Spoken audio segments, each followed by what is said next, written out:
Mengerikan, beginilah situasi terkini wilayah Volkhans pasca pertempuran sengit antara Rusia dan Ukraina. Rekamannya ramai beredar di media sosial Telegram pada Selasa 16 Juli 2024. Sebuah drone menangkap panorama Volkhans, tempat pertempuran sengit terus berlanjut. Kota ini seketika berubah menjadi kota mati. Gedung-gedung bertingkat tampak runtuh, bahkan ada juga yang sudah dalam keadaan rata dengan tanah. Diketahui penyerbuan kota ini telah berlangsung sejak Mei 2024 lalu dan telah menimbulkan kerugian yang sangat banyak. Tak habis sampai di situ, ledakan masih juga terlihat dalam rekaman UAV yang mengabadikan kondisi wilayah Volkhans tersebut.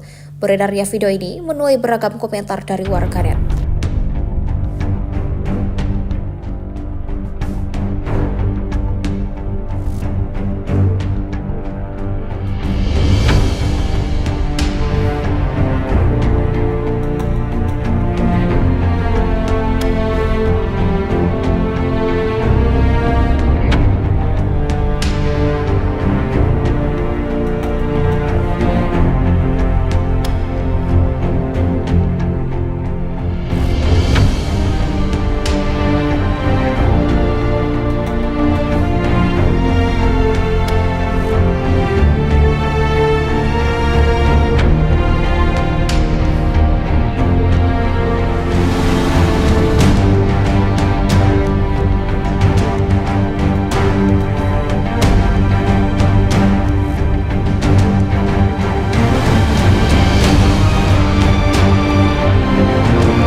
Download Tribun X sekarang, menghadirkan lokal menjadi Indonesia.